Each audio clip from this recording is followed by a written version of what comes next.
Drone हमारे boundary जो है, जो हद बरारी है, उससे आगे घुसने की कोशिश की और अल्हम्दुलिल्लाह हमारी पाक फौज ने भारत की इस जारहियत का मुंह तोड़ जवाब दिया।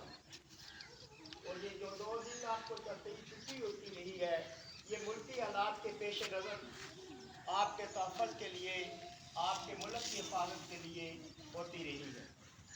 10 तारीख को रात के अंधेरे में उन्होंने हमारे मुल्क पाकिस्तान पर बेशुमार हमले किए, लेकिन हमारी बहादुर फौज जो चौकस और चौकन्ना थी, उन्होंने उसकी तमाम जारहियत, तमाम ड्रोन्स, तमाम मिसाइल को गिराया और अपने मुल्क, अपनी आवाम और अपनी सरहदों की हिफाजत की।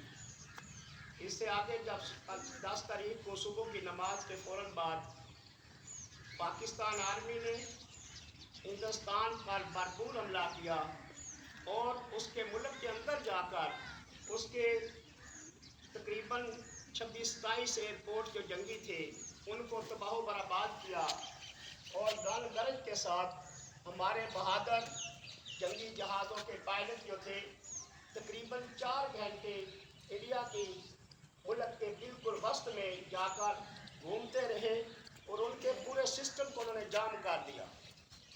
जिसके बाद शाम को वो घुटने टेकने पर मजबूर हो गए।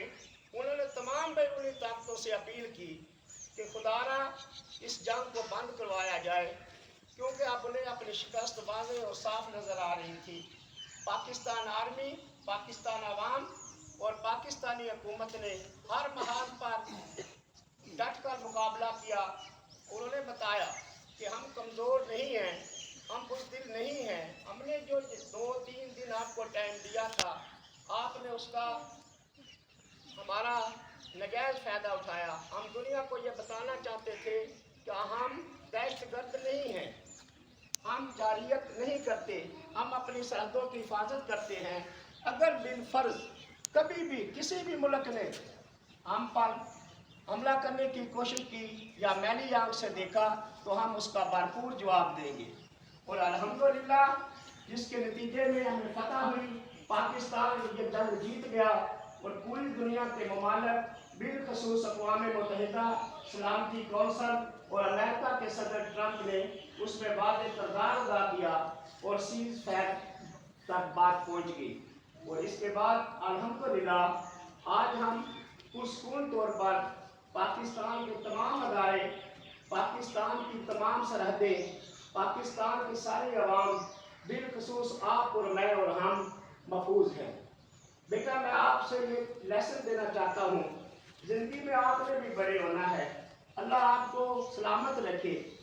कभी भी आपका मुझसे इख्तिलाफ हो सकता है, मेरा आपसे हो सकता है, हमारा सियासी इख्तिलाफ हो सकता है, लेकिन इस्लाम हमें यह दरस देता है, जिस नबी का हम कलमा पढ़ते हैं, ला इलाहा इल्लल्लाह मुहम्मद रसूलुल्लाह, वो हमें कहते हैं कि अपनी हुकूमत और अपने मुल्क के कानून की वफादारी पे कभी समझौता ना करो।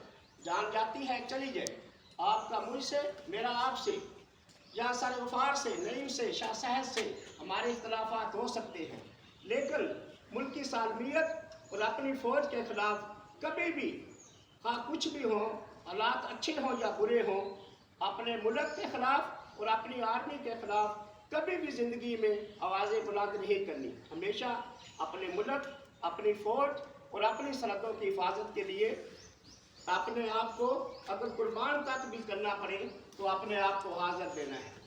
अगर ये पाकिस्तान महफूज है, हम महफूज हैं। अगर हमारी आर्मी महफूज है, हम महफूज हैं। ये जो आप और मैं और हम सब यहाँ ये खड़े हैं, ये सिर्फ पाकिस्तान की बहादुर अफवाज की वजह से थे, वरना दोनों ममालिक एटमी कूदते थी, वो एक दूसरे पर मिसाइल मारते तो हम ख़त्म हो जाते। तो अल्हम्दुलिल्लाह पाकिस्तान अफवाज ने बड़ी बहादुरी, दलेरी और जुर्रत से मुकाबला किया। उनके 5-7 जहाज़ जो मार गिराए, तमाम ड्रोन को नाकाम बनाया। तो यही मैं आपसे अपील करता हूँ, कभी भी ज़िंदगी में कोई भी मसला हो, कभी अपने मुल्क अपने मुल्क के कानून, अपने मुल्क की हुकूमत और अपनी अफवाज के खिलाफ ज़बान पर बेशक आपको कोई पैसे का लालच दे, जो भी दे, आपने उसको ठोकर मारनी है। अपनी आर्मी, अपने मुल्क, अपनी हुकूमत के खिलाफ खड़े नहीं होना। और हमसे आपसे मैं यही उम्मीद करता हूँ कि आप कल को जब बड़े होंगे या आज भी ये जैसे टिकटॉक या फेसबुक आप सब चलाते हैं, हम भी चलाते हैं, देख भी रहे हैं, तो इसमें कोई ऐसी पोस्टें नहीं करनी जो हमारी सालमियत, हमारी फ़ौज, हमारी हुकूमत के ख़िलाफ़ हो। हमें अपनी फ़ौज, हुकूमत और कानून के हक़ में बात करनी चाहिए और यही आपसे तवक्को करते हैं और इन्हीं अल्फाज के साथ आपसे इजाज़त चाहते हैं।